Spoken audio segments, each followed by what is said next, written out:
ونستعين على أمور الدنيا والدين. الصلاة والسلام على أشرف الأنبياء والمرسلين وعلى آله وصحبه أجمعين. سبحانك لا علم لنا إلا ما علمتنا إنك أنت العليم الحكيم. لا حول ولا قوة إلا بالله العلي العظيم. رب اشرح لي صدري ويسر لي أمري واحلل عقدة من لساني يفقهوا قولي أما بعد. يسر أمورنا يا الله، يسر أمورنا يا رحمن يا رحيم، يسر أمورنا يا رحيم. اللهم يسر ولا تعسر، فإن تيسر كل عسر عليك يسر. اللهم تمم بالخير، اللهم تمم بالخير، اللهم تمم بالخير برحمتك يا أرحم الراحمين. Alhamdulillah. Alhamdulillah, yang saya hormati dan saya kasihi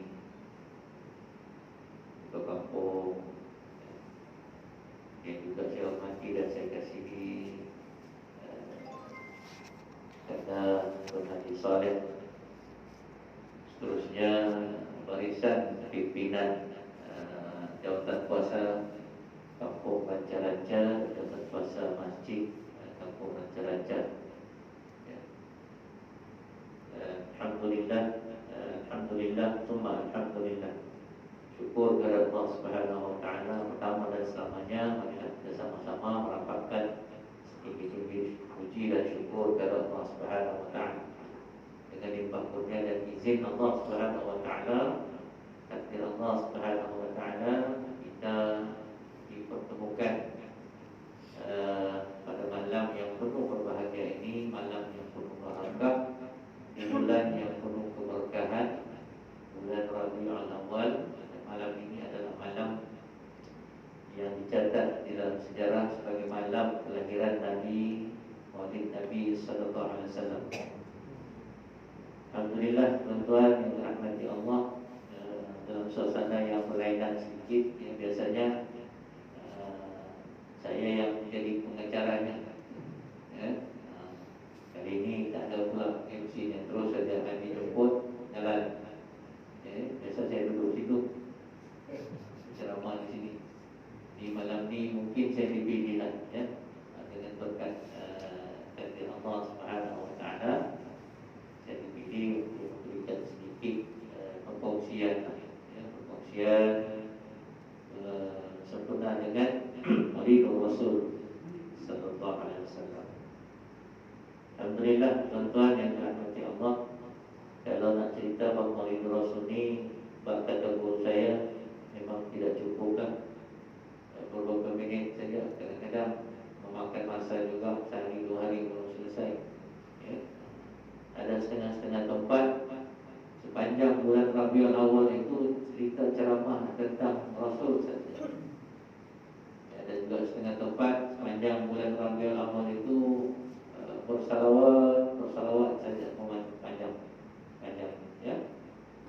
Itulah keadaannya. Cuma kita di sini di Malaysia ni ada yang begitu, ada yang lain sedikit tempatnya, ada yang sekadar untuk mengisi kekosongan, mengisi ruang yang ada bersempena dengan Maulid Rasul sallallahu alaihi wasallam.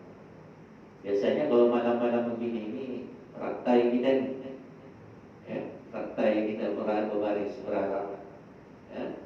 Ada yang sibuk buat spanduk, tancap-tancap lagi nak finish spanduk dan habiskan. Biasanya lah,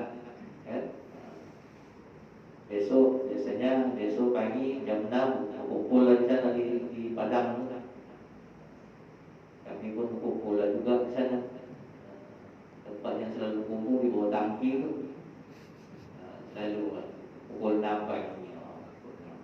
Cara nak berharap, nak meraihkan Maulid Rasul sambil kita membawa spanduk. Ada yang bawa spanduk, ada yang bawa macam-macam lah. Itulah merupakan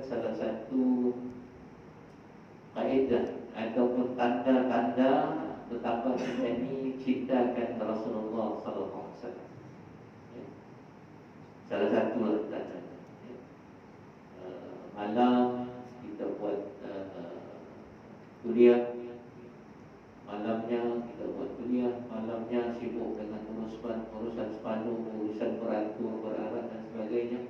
Ya. Kasih betul urusan, betul barisan sebagainya. Malam juga tacap-tacap baju-baju yang baru, ya. Baju yang di tempat khas ada macam-macam lah. Sebagai tanda kita nak tunjukkan kita ni sayang dan cinta kepada Rasulullah SAW. Ya, itulah kata orang, itulah yang termampu lah. Walaupun ada juga orang cakap-cakap yang tidak berapa elok didengar, ya. Sambut maulid setahun sekali, kan? Dengan itu, dengan ininya setahun sekali, dengan selawatnya setahun sekali dan sebagainya.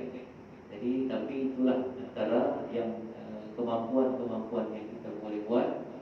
Bersama-sama kita nak tunjukkan bahawa kita juga antara umat-umat Nabi Muhammad SAW yang amat cinta dengan baginda SAW. Jadi insya-Allah tuan-tuan, kita akan berkongsi sedikit berkaitan dengan perkara-perkara tanda-tanda bagaimana kita nak tengok, nak tahu tanda-tanda akan cinta kita kepada Rasulullah SAW. Ya, sedikit nanti kita tengok-tengoklah. Kalau ada kesempatan, kita akan buka persoalan-persoalan Q&A lah. Kalau ada, ya, kalau ada lah, insyaAllah. Ya, mudah-mudahan ada lah. Ya. Baik, tuan-tuan yang dirahmati Allah sekalian, dalam waktu yang singkat ini, saya ada sediakan beberapa perkara yang berkaitan dengan tanda-tanda kita ni, adakah kita ni cinta dengan Rasulullah SAW ataupun tidak. Ya. InsyaAllah kalau sempat, sebenarnya banyak tanda-tanda yang diatur, yang disusun oleh para ulama kita. Ya. Saya cuma boleh ambil dalam lebih kurang 10 gitulah, ya, 10. Sama-sama kita bincang. Kalau sempat 10 lah. Kalau tak sempat, kita akan sambung lah tahun depan. Ya, tahun depan insyaAllah. Itu pun kalau dijemput lagi lah. Ya, mana tahu kan dijemput insyaAllah. Sebab kita ni, kita tahu bahawa semua yang berlaku ataupun yang ada di dalam dunia ini ada tanda-tandanya lah, ya. Kalau orang hamil, mengandung, berdiam, macam-macam tanda-tandanya kan. Kita tahu juga kadang-kadang yang berlaku tandanya bapaknya dulu yang mengalami tanda-tandanya sebelum mamanya berlaku hamil dan sebagainya kan. Ya. Bapaknya dulu yang batuk pening-pening, kadang-kadang bapaknya mual-mual, kadang bapaknya mengidam pula, ya, mengidam macam-macam lah. Itu juga kalau orang sakit jantung, macam-macam tandanya. Ada kebas-kebas di tangan, kebas-kebas di kaki, berpanjangan, ya, macam-macam. Rasa tak selesa di dada, tak selesa, ya. Itulah penat selalu. Jadi untuk malam ini insyaAllah kita akan semak sikit berkaitan dengan tanda-tanda kita cinta dengan Rasulullah SAW. Ya. Ada tak tanda-tanda itu dalam hati kita ni? Ada tak kita amalkan tanda-tanda itu? InsyaAllah. Baik. Yang pertama tuan-tuan, yang pertama tandanya, kita akan sentiasa nak bertemu dengan Rasulullah SAW. Kita akan sentiasa merasakan rindu dengan Rasulullah SAW. Kita akan sentiasa nak berjumpa dengan Rasulullah SAW. Sebagaimana Rasulullah SAW sebelum wafatnya, dia sudah rindu dengan kita, umatnya, yang dia tak pernah nampak. Ya. Dia pernah berkumpul lah, duduk-duduk dengan sahabat-sahabat. Tiba-tiba dia bercakap, aku rindulah dengan ikhwan. itulah sahabat pun terkejutlah. Ikhwan tu siapa ya Rasulullah? Ikhwan tu ialah, dia beritahu lah, ikhwan itu ialah umatku yang tidak hidup sezaman dengan aku dan aku tidak pernah jumpa dengan mereka. Kita ni lah dia maksudkan. Rasulullah SAW rindu dengan kita. Ya. Dulu lagi 1400 tahun yang lalu dia sudah mengatakan ungkapan dalam hadis lain. Ya, ada cerita. Kenapa nak rindu Rasulullah? Kami kan ada sahabat-sahabat. Kamu memanglah ada hidup dengan aku, ya, sama-sama berjuang dan sebagainya. Tapi kamu harapnya sahabat. Ya. Nah, yang mereka ini adalah ikhwan, kawan-kawan, sahabat, teman, ya, ikhwan. Tapi cukup dirindu oleh Rasulullah SAW. Kenapa? Salah satu sebabnya ialah kita beriman kepada Rasulullah SAW tanpa melihat baginda. Kita yakin dengan baginda Sallallahu Alaihi Wasallam. Kita yakin dengan perjuangan Rasulullah SAW. Sebab itu yang kita pegang. Dan kita masih sayang dengan Rasulullah SAW. Rasulullah SAW juga pernah bersabda, yang maksudnya bila demi zat yang jiwa Muhammad sallallahu alaihi wasallam ada dalam genggamannya, genggaman Allah Subhanahu wa taala, sungguh akan datang pada satu masa nanti di mana seseorang tidak akan melihat aku lagi. Kemudian jika dia seandainya dia mau melihatku, maka hal itu lebih dia cintai daripada keluarga dan harta. Hadis ini hadis sahih diucapkan oleh Rasulullah SAW 1400 tahun yang lalu, tetapi dibuktikan oleh kita umatnya yang tidak nampak, yang tidak tak nampak dengan Rasulullah SAW. Banyak pembuktian-pembuktian yang kita buat.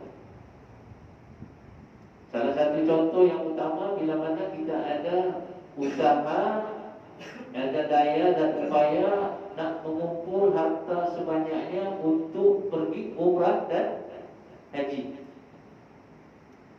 Ya? Umrah dan haji ini juga salah satu sunnah Nabi Sallallahu Alaihi Wasallam bagi yang mampu. Ya.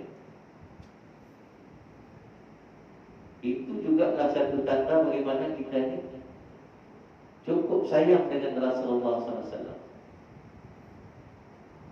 Bila mana ada peluang saja nak umrah, haji, kita akan bekerja keras, kumpul duit dan sebagainya. Kadang-kadang sanggup bergadai, jual tanah, jual rumah dan sebagainya. Tanda kita cinta lebih, kita cintai Rasulullah SAW daripada kita cinta keluarga kita dan harta kita. Kan?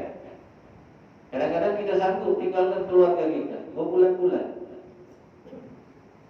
Ini yang dikatakan Nabi, yang sudah dikatakan oleh Nabi SAW. Memang satu masa nanti seseorang tidak akan melihat aku lagi. Tapi kalau dia mau melihat aku, kata Rasulullah, maka hal itu dia lebih cintai daripada harta dan keluarga. Ini yang kita. Sebab itu kita sanggup memerlukan banyak belajar.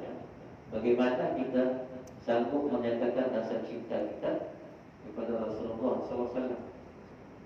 Ini satu tanda kita sentiasa nak bertemu dengan Rasulullah SAW, nak jumpa dengan Rasulullah SAW.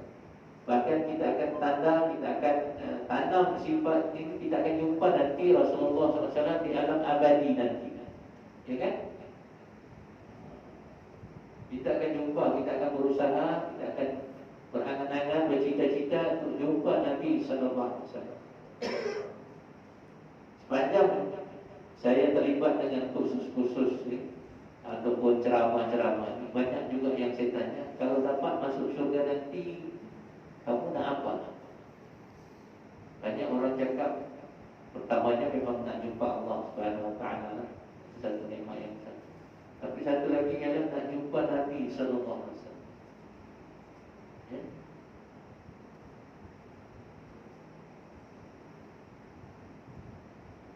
Betapa indahnya kalau Nabi sallallahu alaihi wasallam ada sekarang di depan mata kita.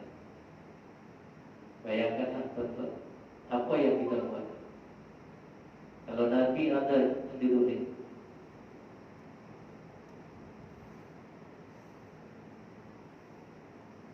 Bagaimana yang pernah disebut, ya, yang dikatakan oleh para ulama kita, apabila diizinkan oleh Allah Subhanahu wa taala untuk berjumpa dengan baginda Rasulullah sallallahu alaihi wasallam, tidak akan ada perkataan yang terkeluar, melainkan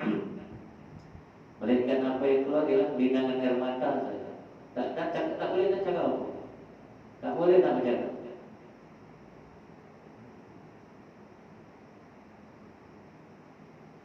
Macam yang baru-baru ni satu buat kajian, ya, sekitar Kuala Lumpur sajalah, sekitar Kuala Lumpur.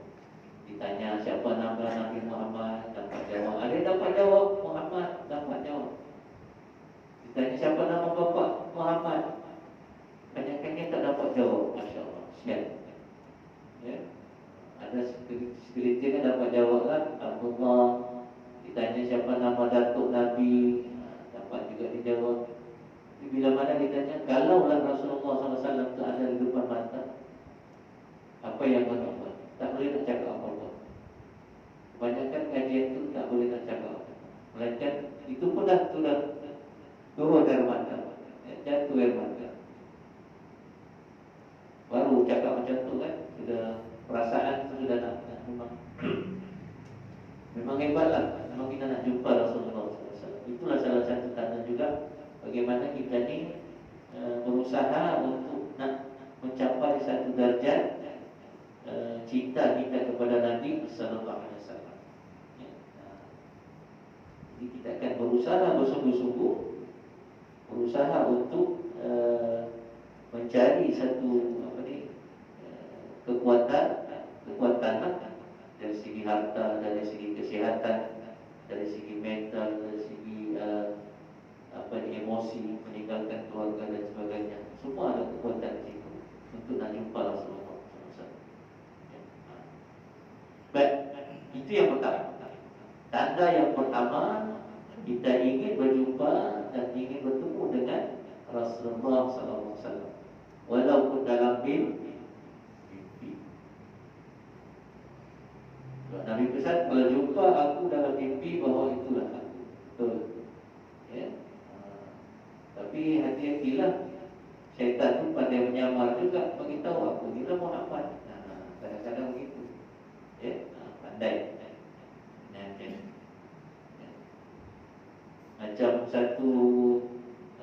ada satu kisah di Yaman, seorang ibu tua yang sudah pencen. Dia kalau nak jumpa Rasulullah SAW dalam mimpi, dia berselawat banyak-banyak. Berapa banyak tuan? 15,000 selawat tuan. 15,000 sehari. Dia kalau rindu dengan Rasulullah SAW, dia akan selawat 15,000 sehari, baru jumpa Rasulullah dalam mimpi.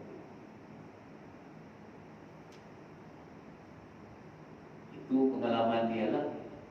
Kadang-kadang ada juga yang tidak sampai begitu, ya. Macam pengalaman sendiri Tok Guru Datuk Harudin, ya. Memanglah lalu berselawat, tapi tak sampai banyak begitu kan. Tapi dapat jumpa dengan Rasulullah dalam mimpi. Dalam mimpi dapat diubat lagi sakit pinggang, sakit belakang, ya. Datuk tu sakit belakang, tu sempat. Dalam mimpi itu Nabi usap pegang sini belakang dia tu, ya. Alhamdulillah, lepas bangun dari mimpi sehat walafiat, buat sakit tanah rezeki, ya. Tu tak senang tuan-tuan, kita nak jumpa Nabi SAW, tapi memang kena banyak. Baik, yang pertama. Yang kedua, kita banyak mengamalkan sunnah-sunnah Nabi SAW. Ya. Sunnah-sunnah Nabi dengan jalan mencontohi apa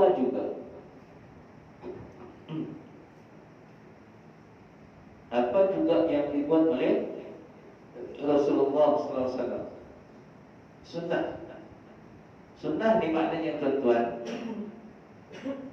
yang berkaitan dengan apa yang dicakap oleh Nabi, apa yang dibuat oleh Nabi, apa yang diucapkan oleh Nabi, dilakukan oleh Nabi, atau apa yang didengar oleh Nabi melalui sahabat-sahabat.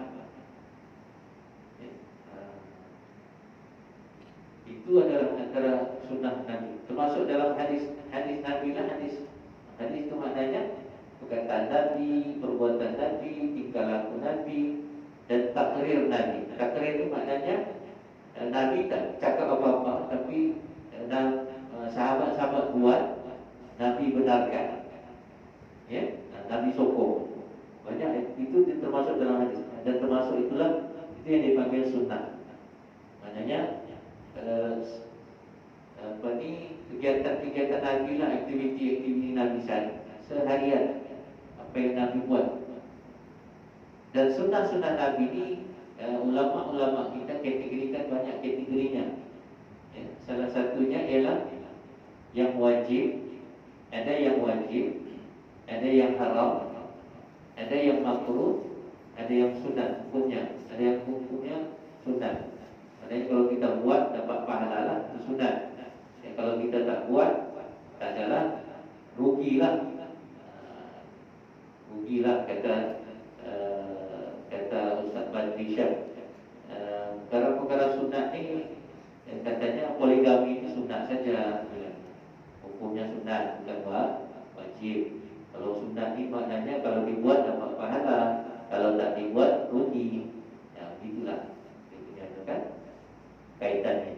Ada yang makruh kita buat, tapi Nabi kena buat juga. Allah Akbar.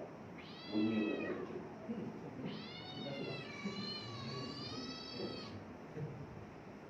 Okey. Itulah antara yang ada yang haram bagi kita lah. Ya, bagi Nabi tidak. Contoh yang paling senang kita ingat ialah kahwin lah. Kahwin lebih dari 4 haram hukumnya bagi umatnya, tapi bagi Nabi tidak. Okey? Kita cuma 4 saja, limit 4, tak boleh lebih. Ya, kalau lebih haram hukum. Itu juga. Banyak yang benda-benda yang wajib bagi Nabi, tapi bagi kita sunat hukumnya. Macam solat tahajud. Ya, solat tahajud, siapa saja yang bergelar Nabi wajib buat. Ya, sebab nak proses, nak menguatkan tubuh badan. Solat tahajud ni nak proses, nak menguatkan tubuh badan. Dan kelebihannya orang yang biasa tahajud ni, tubuh badan kuat, kata-katanya mudah diikuti, mudah sebab itu Nabi memang wajib kalau buat tahajud. Kita tidak. Jadi antara sunnah-sunnah yang perlu kita perhatikan, jangan sampai tersalah pula balik. Jadi kena. Sebab itulah kena hati-hati yang sampai terbawa. Sebab banyak juga benda-benda yang antara sunnah-sunnah Nabi SAW yang patut kita perhatikan, ialah yang patut kita ikuti, terutamanya yang berkaitan dengan dari segi akidah contohnya. Ini antara sunnah Nabi yang perlu kita pertahankan, perlu kita buat dari sudut akidah. Dari sudut akidah, bagaimana kewajiban kita, kewajiban juga seorang Nabi mengesahkan Allah Subhanahu Wa Taala, mengagungkan Allah Subhanahu Wa Taala, membesarkan Allah Subhanahu Wa Taala. Ini antara sunnah yang patut kita buat, yang patut kita buat, wajib kita buat. Kita nak esahkan Allah Subhanahu, kita takkan mencarilah Tuhan-Tuhan lain. Kita besarkan Allah Subhanahu Wa Taala, kita agungkan Allah Subhanahu Wa Taala. Okay? Ini antara sunnah Nabi yang patut kita amalkan, yang wajib kita amalkan. Dari sudut akidah lah, Dari sudut akidah, keyakinan kita terhadap Allah Subhanahu wa taala harus mantap. Begitu juga keyakinan kita terhadap Nabi sallallahu alaihi wasallam juga harus mantap, 100%. Tak boleh nak kacau-kacau. Walaupun orang kafir tak suka dengan kamu, walaupun orang lain tidak suka dengan kamu.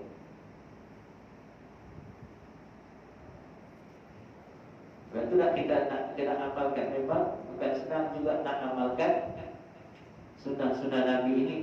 Bagaimana Nabi ada pesan dalam hadisnya cukup panjang. Kalau sempat kita tengok hadisnya, panjang lah, ya. Cuma pesan Nabi,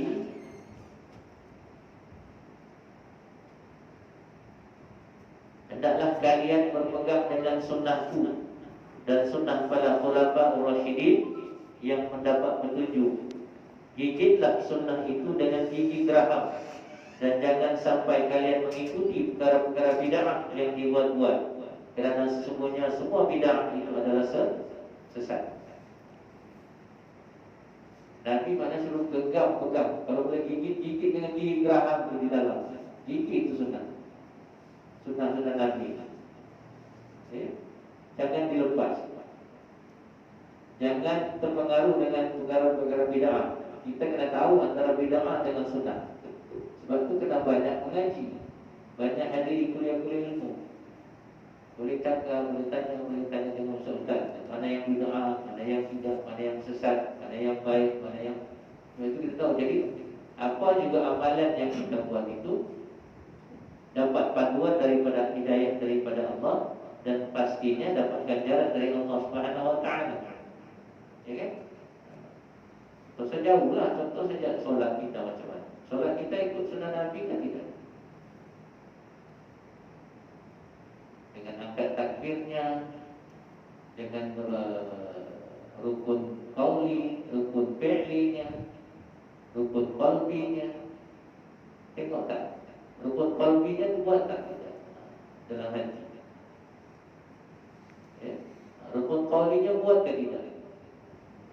Kadang-kadang saya perhatikan banyak tu orang tak buat, terutamanya rukun qauli yang wajib. Rukun qauli ini maknanya rukun yang kita ucap, kita cakap. Ya. Saya kata kalimat Allahu Akbar, masa angkat takbir, itu yang wajib. Kita dengar, sekurang-kurangnya kita dengar Allahu Akbar itu kena sebut betul-betul. Yang selalu Ustaz dengar macam-macam Ustaz dengar. Kadang-kadang Allah satu. Kadang-kadang Allahu Akbar, Akbar ada wak di sana. Kadang-kadang tak ada bunyi langsung. Tak bunyi langsung, tak sah. Ya. Begitu juga baca Fatihah. Baca Fatihah itu wajib kita dengar sendiri. Bismillahirrahmanirrahim. Alhamdulillahirabbil alamin. Kita dengar sendiri wajib. Kita. Kalau tidak, kata tak ada suara pun tak sah. Tengok macam mana. Sesuai tak tidak? Baca tahiyat bukan tahiyat awal. Tahiyat awal itu sunat. Tahiyat akhir. Tahiyat akhir itu pun wajib kita dengar, cakap. Lepas itu selawat di ujungnya, selawat dan salam. Ada 5 tempat. Kalimah Allahu Akbar, Fatihah, tahiyat, at-tahiyyatu mubarakatuh. Sampai untuk selawat di ujungnya itu Allahumma shalli ala sayyidina Muhammad. Lepas itu salam. Salam yang pertama, assalamualaikum. Rukun qauli yang wajib kita dengar. Kalau tak dengar, tak sah solat. Belum lagi rukun fi'linya, belum lagi yang buat puasa. Kita tengok puasa kita macam mana, sampai tak takwa, cara kita berpakaian macam mana, cara kita bergaul, bercakap di dalam masjid, di luar masjid bagaimana. Ini antara sunnah-sunnah Nabi yang banyak kadang-kadang kita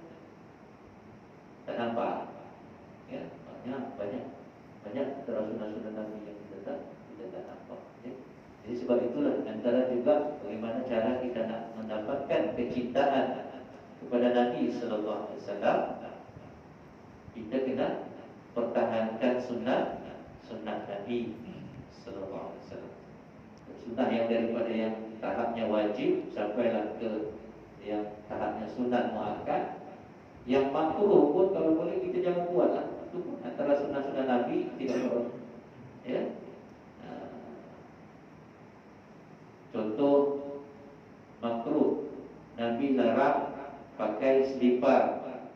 Okey, pakai selipar yang berlainan. Makruh hukumnya. Pergi masjid pakai selipar. Kenapa pakai saja supaya orang tak curi? Alasan begitulah, kan? Tapi makruh hukum betul. Ya. Banyaklah mudah-mudahan.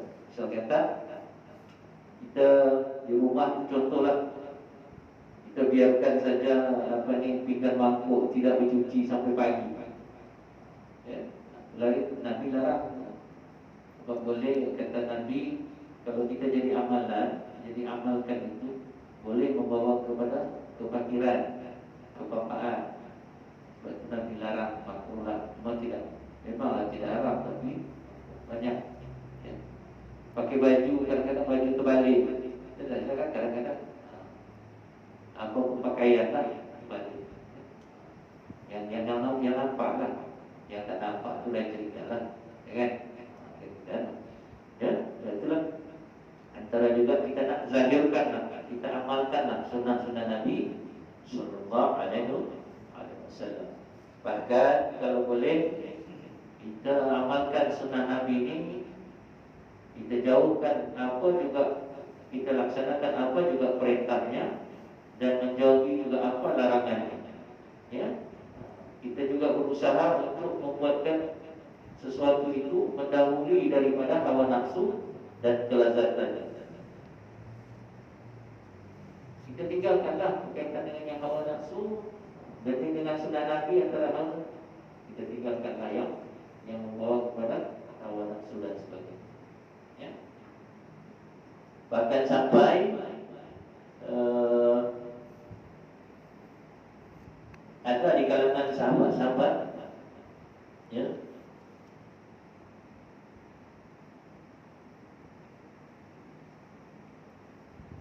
macam kita lah, kita dianjurkan supaya buat sunnah Nabi itu bersesuaian dengan apa yang diajar oleh Nabi sallallahu alaihi wasallam. Gigit, simpan, pegang kuat-kuat, ya. Walaupun ada orang lain marah dengan kamu, walaupun ada orang lain tidak suka dengan apa yang kamu buat, walaupun ada orang lain benci dengan kamu, walaupun yang membenci itu dari kalangan keluarga ataupun sanak saudara. Itu Nabi pesan genggam sunnah. Kalau sunnah itu yakin benda itu adalah sunnah Nabi, kita pegang. Biarpun orang marah. Okay. Macam kisah seorang perempuan yang sentiasa mengamalkan sunnah Nabi, selalu kalau nak buat sesuatu bismillahirrahmanirrahim. Dia tak lupa. Nak buat sesuatu bismillahirrahmanirrahim. Bismillah. Paling kurang pun bismillah. Sampai lakinya marah. Apalah kau ngasih bismillah saja. Nanti satu hari kau menyesal dengan bismillah. Bilang, kan?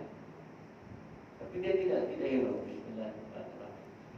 Buat sesuatu semua bismillah.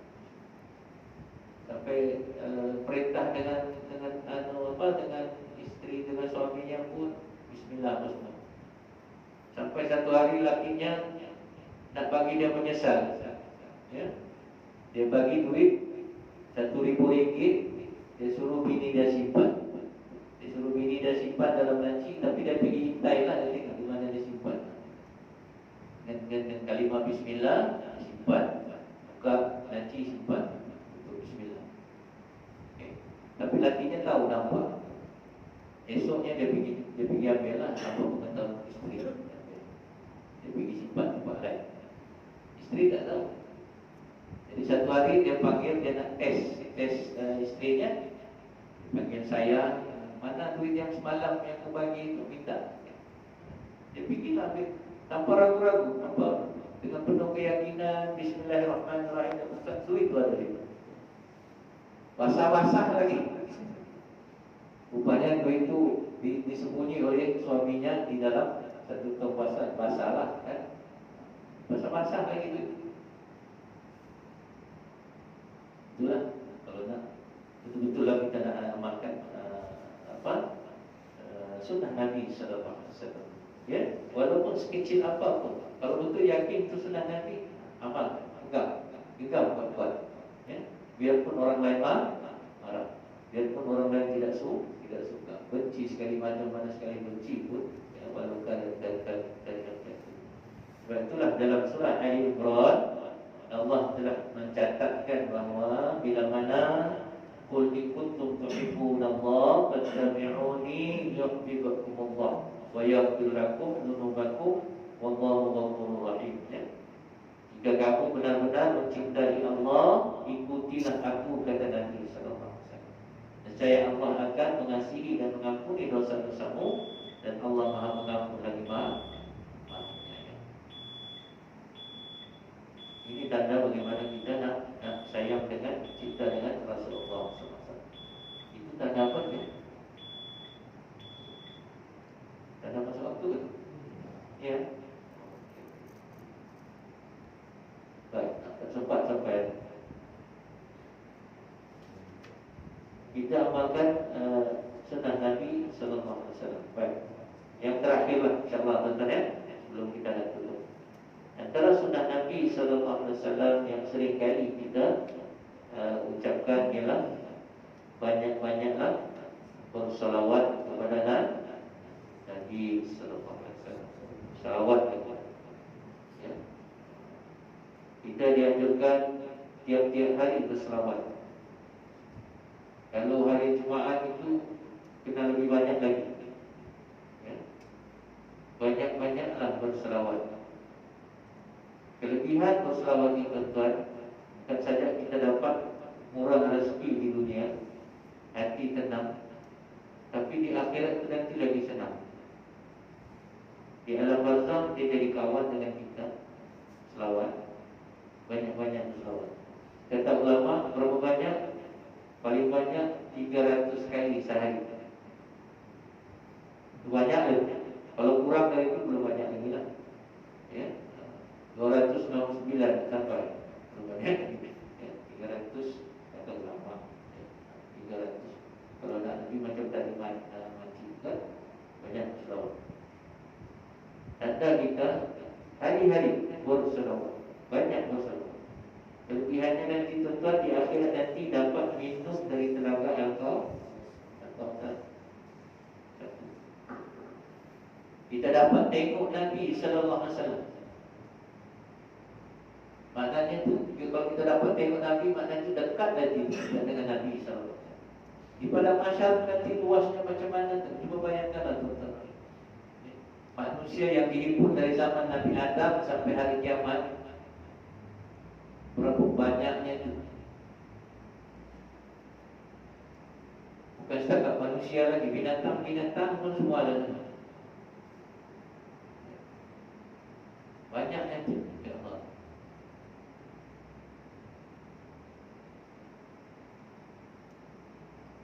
Aisyah pernah apa ni?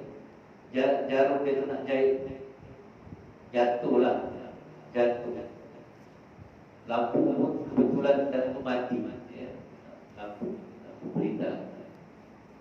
Jadi kita cari jarum. Bila mana Nabi sallallahu alaihi wasallam masuk ke dalam bilik, begitu terangnya wajah Rasulullah sampai jumpa jarum.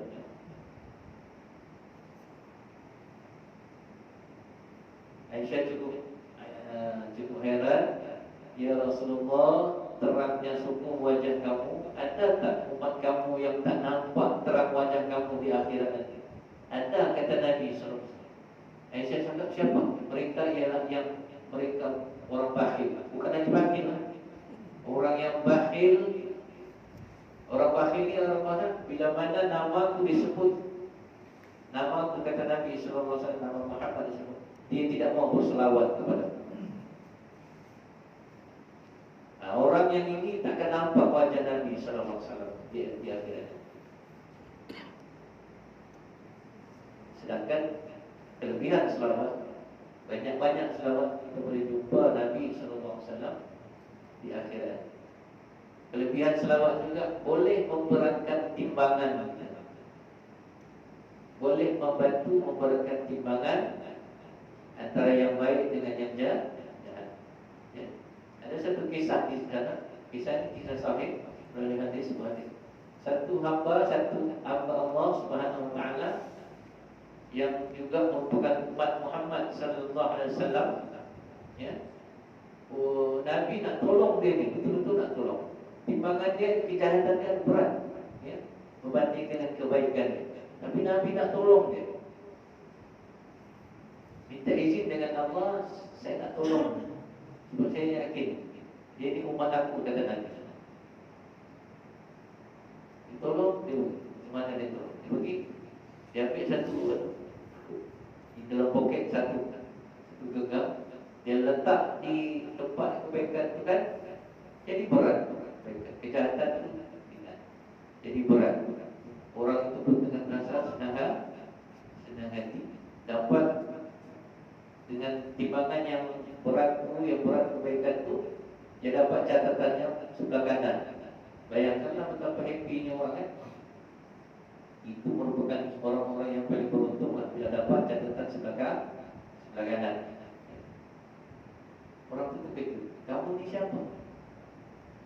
Ada Nabi juga Muhammad. Cakaplah Nabi jangan gitu. Apa yang kamu letak dalam timbangan kamu? Timbangan aku sampai letak.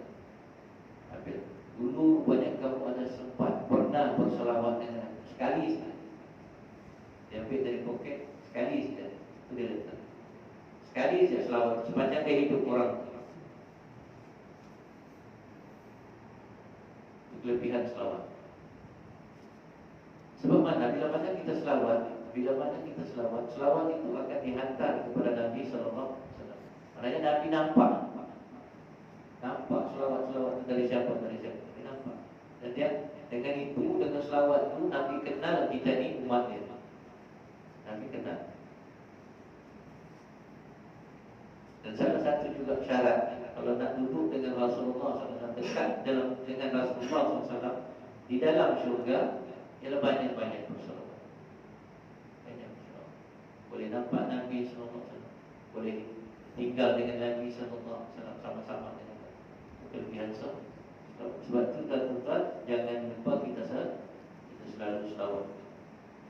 Sebab selawat ni satu-satunya ibadah.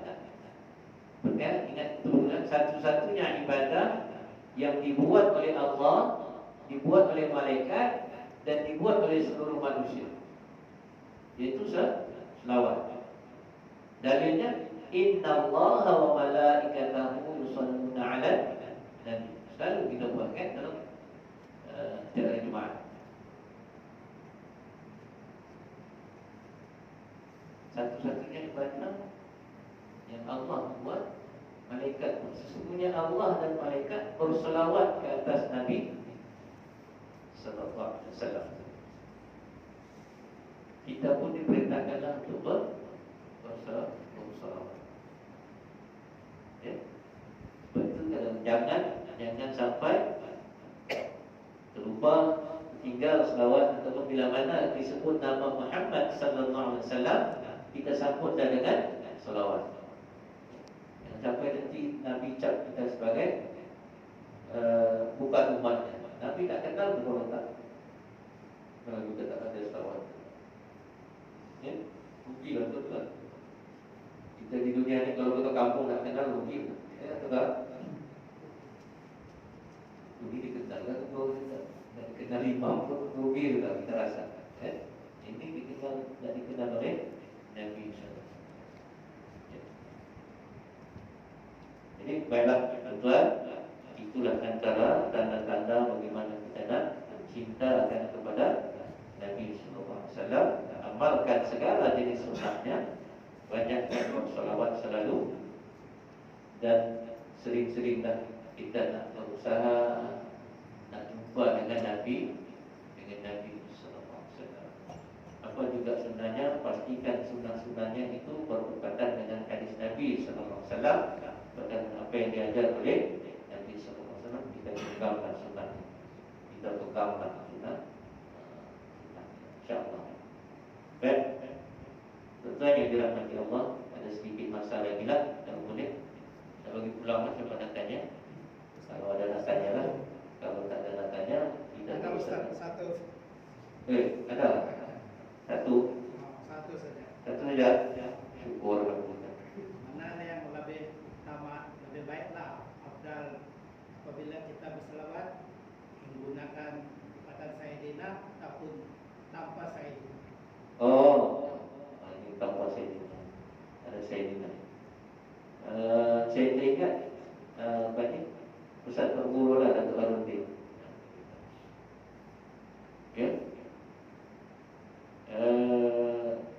Sebab di dalam hadis pun ada juga mengatakan, ada juga kita boleh sampai kita nak letakkan Sayyidina, ya, Sayyidina itu, sebab itu salah satu penghormatan kita lah kepada Nabi sallallahu alaihi wasallam, ataupun tak ada Sayyidina.